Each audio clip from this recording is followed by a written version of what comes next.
Genshin Impact version 5.7 is shaping up to be one of the most content-rich updates we've seen in a long time.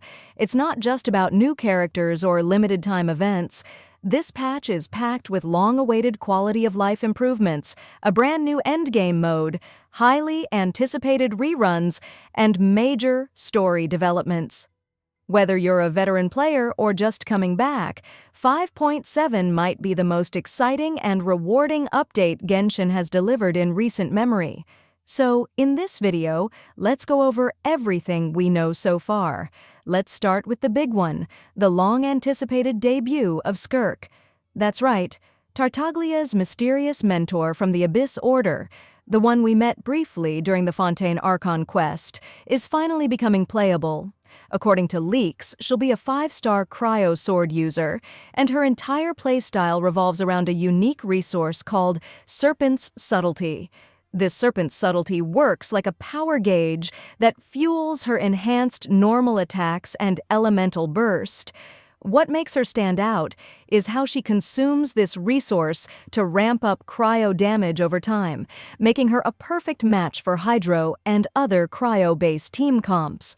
From what we've seen, Skirk has a very high skill ceiling. She rewards precise micromanagement and active play, so if you enjoy characters like Raiden, Child, or even Eula, she might be your next main.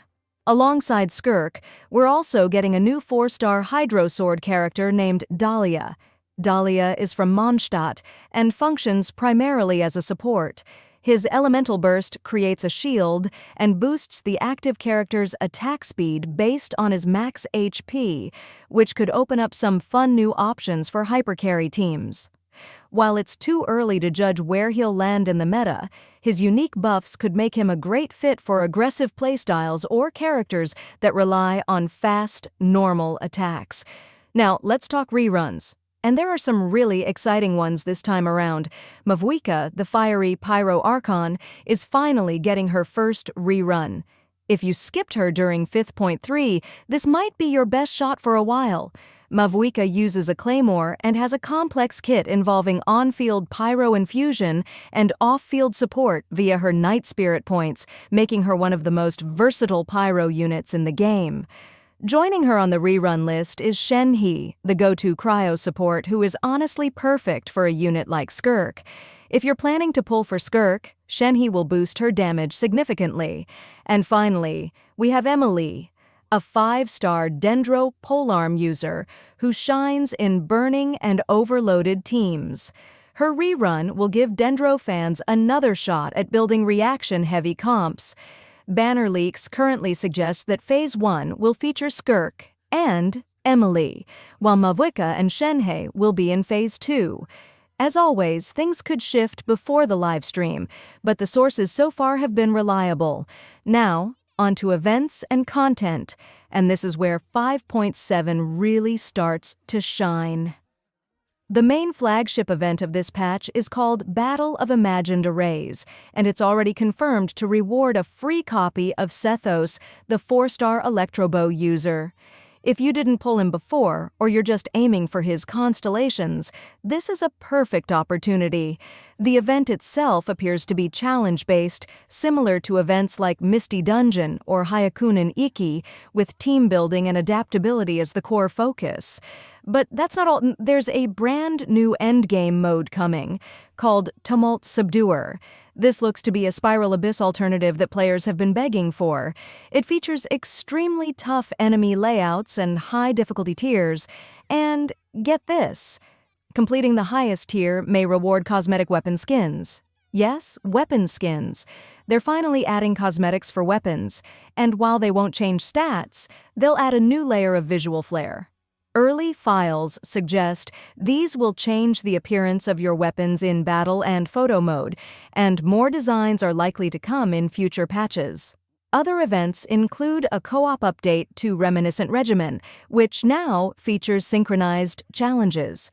Traveler's Tales, Gilded Chapter, a story-driven event focusing on character interactions, and a mini-combat event called Fearsome Ferocious Firepower, which includes environmental hazards to spice things up.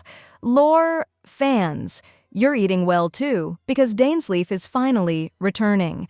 His appearance has been spotted in beta files, indicating that a new quest involving him will go live in 5.7.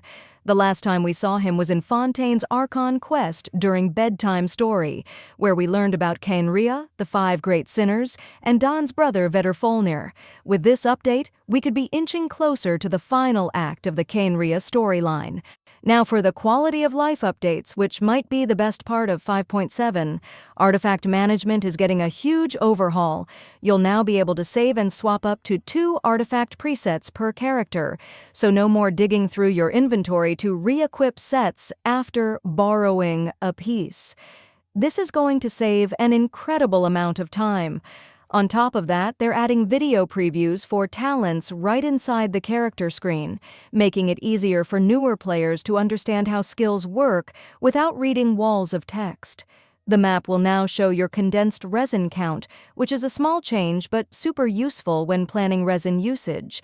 Group chat functionality is also getting upgraded. You'll be able to tag players, and there's a revamped emoji interface for faster reactions in co-op. Weekly bosses will now drop 3 boss materials instead of 2 on your first clear, which is huge for farming talents and ascension mats. You'll also be able to assign multiple gliders per character, finally removing the need to dig into your inventory every time you want to switch aesthetics. Domains are getting some love too, with 2 major changes. An option to use 1 fragile resin to triple your rewards, and a toggle to skip the reward animation entirely. For Abyss players, after a full run, you'll now see detailed performance stats, and rewards will auto-collect. No more tapping claim on every floor. Even better, your team setups will now be saved between floors, which is a godsend for reaction-based or quick-swap comps. Leyline outcrops are now trackable directly from the Adventure Journal, which makes daily farming a lot smoother. And finally, collectors and photo mode fans, get ready. Imaginarium Theater is getting new character poses called Thespian Tricks. Characters like Mualani, Yao Yao, Linny, and Charlotte will get new idol poses that can be unlocked with toy medals. It's a small detail, but for players who love Genshin's aesthetic side, it's a great addition. Raiden Shogun and Shenhei are getting new echo effects, those flashy visual trails behind characters when they dash or sprint. It's purely cosmetic, but if you love customizing your characters for co-op or screenshots, these new trails are going to look incredible. Are you pulling for Skirk? Or are you saving up for another cryo or pyro unit down the line? Let me know down in the comments, and if you found this video helpful, don't forget to like and subscribe. See you in the next one.